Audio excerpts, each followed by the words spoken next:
even as horrifying images have been coming in from Turkey as a result of the earthquake that struck the country weeks ago. Here in India, we have a crisis we're not talking about enough. The crisis in Joshimath of Uttarakhand. Even as the state government has announced that the Char Dham Yatra will commence from April, fresh fissures have appeared on the road.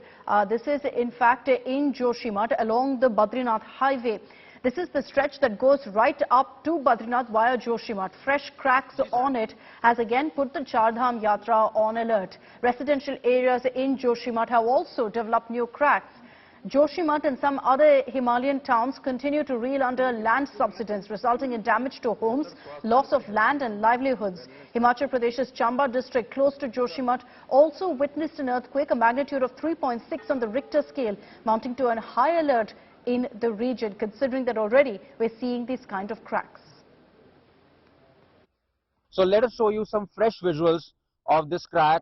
It is a very wide crack which we have discovered at this road, and you can see it's a full winger crack and a hand can go inside it. So it's a handful crack, we can say.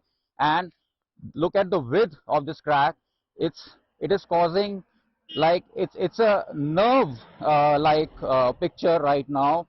The government is claiming that we have taken full control over the Joshimath subsidence, but the picture is contradicting the claims. BRO is also on regular monitoring activity, and BRO release says that we are regularly maintaining and regularly filling the cracks which have emerged recently.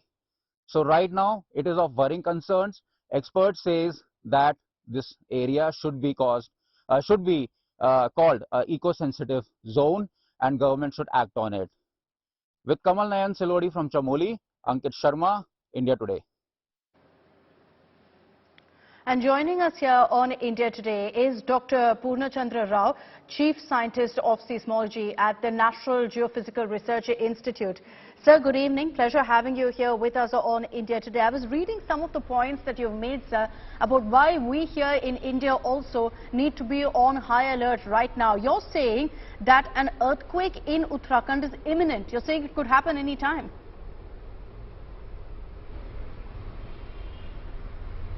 Yeah, firstly, thank you very much for having me on this channel, and let me start by saying that the entire Himalayan belt is a known tectonic zone, and great earthquakes have happened in the past, and this what is called crustal deformation is taking place all along. Joshimath is the focus at the moment, but we have seen these kind of things happening elsewhere also. And coming to the possibility of an earthquake here, I must tell you that we already have had great earthquakes in the past. It's not like it's going to happen for the first time, and we need to understand that in the last 100 years or so, we had more than 4 great earthquakes in places like Shillong, Assam and Himachal and eastern part of Nepal. So what we feel is that since the entire Indian plate is colliding with the Eurasian plate, so we have pockets where we have not seen a great earthquake in the last 100 or 200 years or so. Sure. So this area is called seismic gap, which lies between the Himachal and the eastern Nepal sector. So that includes Uttarakhand and western Nepal areas. We've been seeing, Dr. Rao, a lot of land subsidence in Uttarakhand.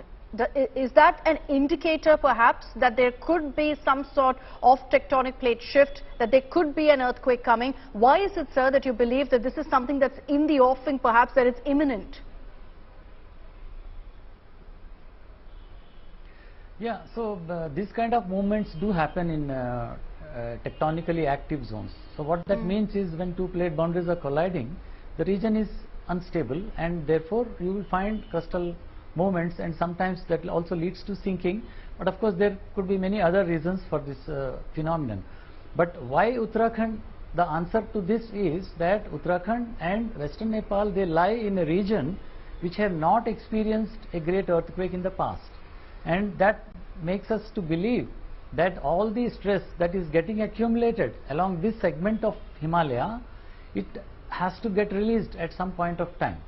And since the other segments of Himalaya have already experienced some of the great earthquakes, so the possibility of next earthquake is in this region, and that's precisely why it's referred in the scientific circles as the seismic gap, a gap region where stress accumulation has happened but the release has not yet happened.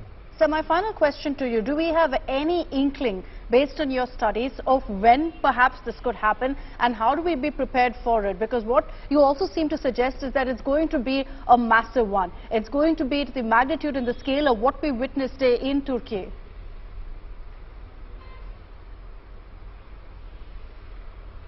Yeah, first of all, let me clarify that the earthquake that occurred in Turkey is actually not a great earthquake. Technically speaking, earthquakes of magnitude 8 and above are called great earthquakes, and we have seen some of them in the Himalaya in the past.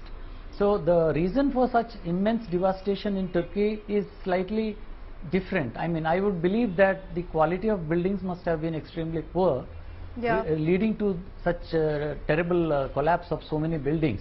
So you believe it could be worse, not, therefore that there could be a higher magnitude quake Turkey here? Earthquake. Yes, there could be a higher magnitude quake here, but I am not suggesting that the devastation could be worse, because the devastation again depends on many other factors which are specific to this region. So therefore I would suggest that we do not compare with what happened in Turkey and get panicked about it, because I believe that Turkey and Syria, the quality of constructions was extremely poor. But yes, I do believe that earthquakes larger than that could happen in this region. We have already seen 4 of them, which are in fact much above magnitude 8. Okay. Dr. Rao, thank you so much for joining us here on India Today. I don't mean to spread panic in any manner, but the need of the hour is for us to be prepared.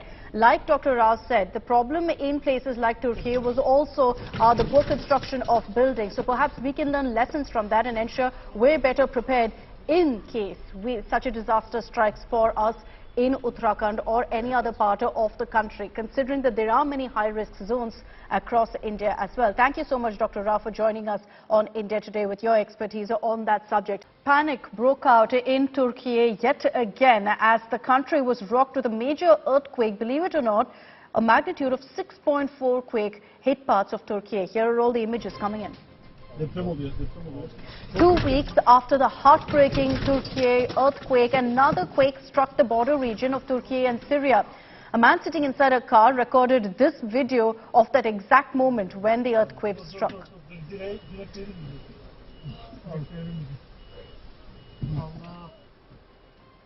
At least 6 people died and over 294 people are critically injured in the fresh quake-hit regions.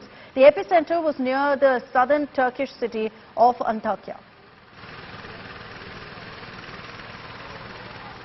The quake-hit area saw marked panic after fresh jolts. People were seen crying, they were seen praying and keeping a vigil in the city that's already been racked by grief. Relief material, including 6,000 tents, have been sent to the quake-affected region. Several buildings collapsed and this in fact was reported even as many residents were trapped in the rubble in Turkey. The Turkish rescue teams were seen climbing atop these buildings, atop the rubble, to rescue all those who were stuck. And I'm leaving you with this image of the struggles that the people of Turkey have been facing, because coupled with the disaster, with the earthquake, are the falling temperatures. It's close to freezing point at midnight, and with many people left with no home to go to, they're staying out in the cold.